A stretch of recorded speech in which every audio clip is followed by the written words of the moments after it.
Bonjour à tous, j'espère que vous allez bien et que vous êtes en pleine forme. Alors aujourd'hui, nous allons nous intéresser à l'élevage. Vous savez, cette étape où le vin repose dans une cuve ou un fût, elle vient juste après l'assemblage. L'assemblage, c'est le fait de mélanger des vins qui ont été vinifiés séparément.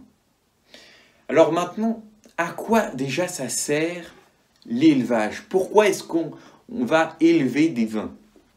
Eh bien déjà, ça permet de clarifier le vin, c'est-à-dire le rendre plus limpide. Ensuite, le stabiliser.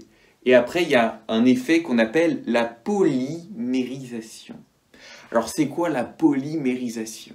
Eh bien, c'est le fait que des tanins ne fassent plus qu'une seule grosse molécule. Et par conséquent, il n'y ait plus le goût astringent qui soit marqué. On appelle ça des tanins soyeux. Donc déjà, 3 effets. Les procédés de l'élevage, c'est déjà le soutirage. Le soutirage, ça va permettre de séparer le vin des levures mortes, qu'on appelle la lie. On va séparer pour clarifier le vin. Il va y avoir, soit on va pomper, soit on va faire de barrique à barrique. Donc le soutirage et l'houillage. Alors l'houillage, ça permet, pour éviter l'oxydation, il faut que le vin soit toujours au niveau du trou de la barrique. Le trou, on l'appelle aussi l'œil. Et vous savez, une barrique, elle est faite en bois. Et le bois, ça imbibe le liquide. Si bien qu'il faut remplir régulièrement la barrique pour qu'elle effleure toujours le trou. Et cette étape s'appelle l'houillage. Donc on a vu qu'il y avait deux méthodes d'élevage, soit la méthode en cuve, soit la méthode en fût. Alors la méthode en cuve a un avantage indéniable, c'est le coût. Elle est bien moins chère que le fût. Et l'hygiène. C'est aussi bien plus facile d'entretenir une cuve qu'un fût.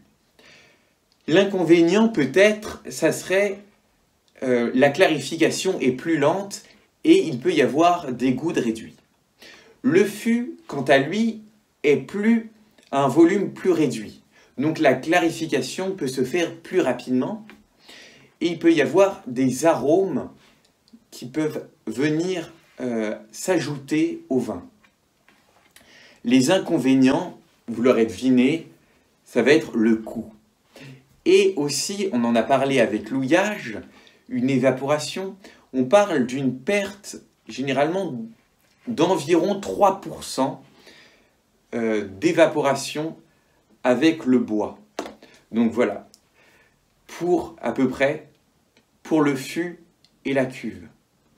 Maintenant, pour le fût, il y a différents bois qui peuvent être utilisés. On ne va pas voir tous les bois, mais déjà de savoir qu'on peut employer soit une cuve neuve, soit une cuve ancienne, réutilisée. Les cuves neuves vont avoir plus de tanins et vont avoir des goûts aromatiques plus marqués. À l'inverse, les barriques anciennes, les barriques réutilisées, vont avoir des tanins plus réduits et une palette aromatique aussi plus réduite. Vous savez aussi qu'il y a certains producteurs qui vont pouvoir rajouter ce qu'on appelle des copeaux de bois dans leur vin pour donner ce goût boisé et en fait ça leur permet de réduire les coûts, mais il n'y a aucune AOC, donc appellation d'origine contrôlée, qui autorise le fait d'ajouter des copeaux de bois dans son vin. Voilà, j'espère que vous avez apprécié cette vidéo. N'hésitez pas à vous abonner, à mettre un pouce en l'air, un petit commentaire, et on se dit à très très vite.